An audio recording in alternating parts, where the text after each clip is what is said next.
Hey, what's up, everybody? Checking in for another court chat, gym chat. This is another video by way of request. I got a very interesting question: where my confidence come from? And to really get to the source, to the essence of this question, we have to travel way, way, way back to the early days of yours truly, Wagey. I mentioned it before, but as a kid, I grew up kind of a country brat. You know, my grandpa had horses. He had goats at times, but like I grew up raising, breaking, riding, training horses, you know. And I'll never forget when this dude actually copped and like gave me my cowboy credits. I earned my stripes this day. I'll never forget it. One of the best memories I've had in my lifetime, kind of aside from my children. It preceded that year, so it's on par. So like I said, I grew up raising, breaking, training, riding horses. I was the youngest and the smallest of all the boys, so I got to be the dead weight to start all the horses off. You know, and when you're dealing with horses, most people's initial intimidation of horses is just that they're so big. They're so big. Some of them have wild personalities. We had this one horse, Jenny. She was an amazing rider, but she's just a mean-spirited creature. One of our horses was born. She got an attitude. She like ran Muddy over, busted his eye open. He like was fresh out the womb, just hit the ground. She had an attitude, ran him over. You know what I'm saying? We had a horse named Kid. He was gigantic, biggest dude that we ever had on the property. Next to his son, actually, Muddy. His son, Muddy, was almost just as big as he was. But Kid was a biter. He was a lovable dude, but homie would bite you for like no reason. For whatever it was, I guess that's maybe his thing. You know what I'm saying? Like, to each their own, but like whatever. You know, and like, again, just being around these animals, dealing with them, being bucked off, having to get back on that horse, you know. This was, again, just a amazing confidence builder throughout my life. Having horses try and run you down. They're so beautiful and nice though, like they'll try and like intimidate you, they'll run you down, but they'll stop. They don't really necessarily want to hurt you unless they do it, and then if they want to, you know, like, again, it's a 2,000-pound animal. He can step on you, he can kick you, he can just run right into you. He'll lay down and roll over onto you. Like, there's no bounds to what these animals are capable of. But anyway, so getting to the day where I got my cowboy stripes from this old man, you know? And so we're in Mississippi. He's taking me riding through our family land. It was a beautiful ride too. Like, it was amazing. It was ran through a marshland,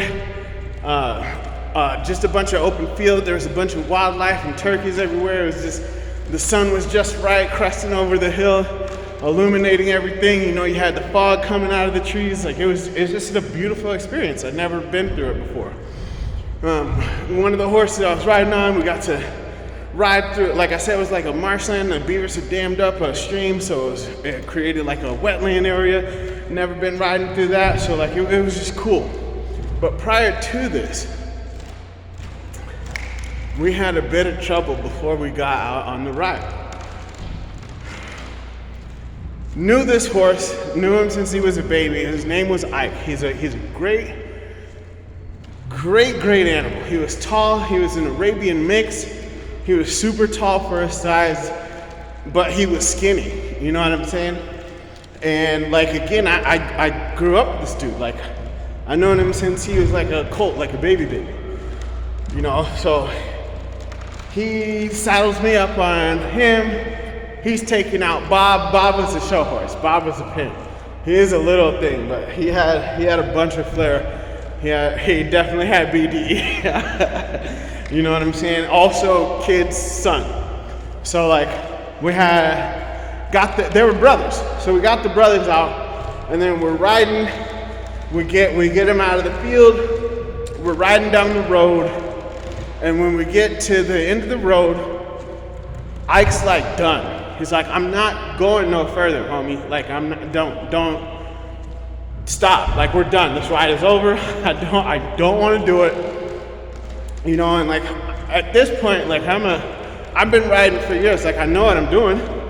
You know what I'm saying? Like, I know how to handle him. Like, he's giving me resistance, and I'm like trying to coax him through it. Like, you know, give him a little spur treatment. You know, everything short of just, you know, pulling back on the reins, because like he's tall. Like, I don't want him to flip over and stuff.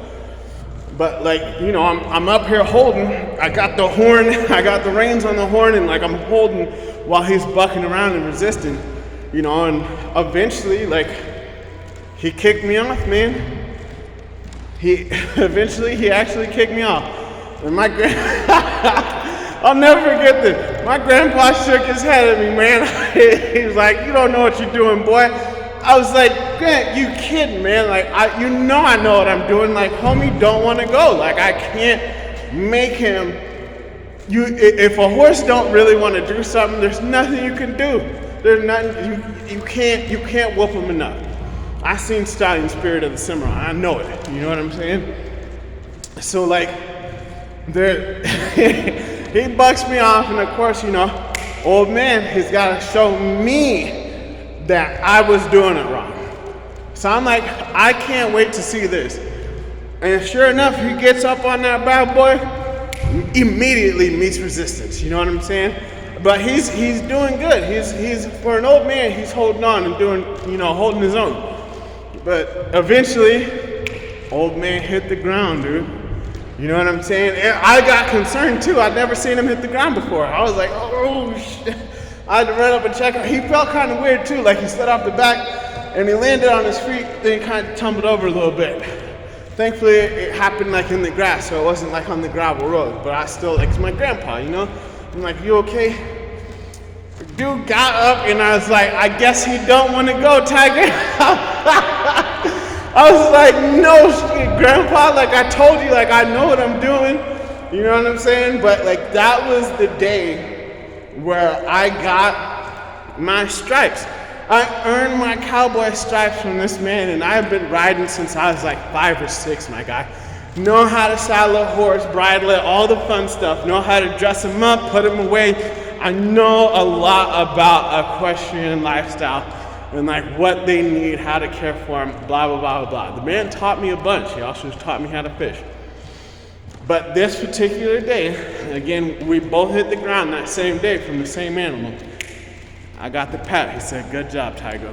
You done good. You know what I'm saying? So that is an extremely memorable experience for me. I'll hold on to that for as long as I live, you know, because that was like the first real validation that this man ever gave to me.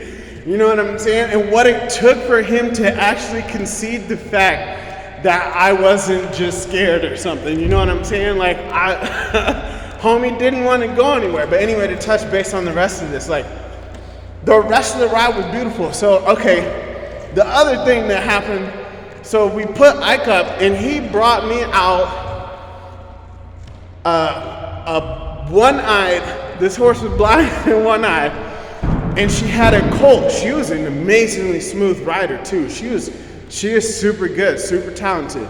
You know what I'm saying? But she's also blind in one eye and has a colt with her. So initially, the first ride, like I said, we went through the marshlands. This is what I was talking about. Went through the marshlands, riding through the fields. It was just an amazing ride. On the way back, though, this girl's colt ran off out of her field of vision from her good eye, and she panicked.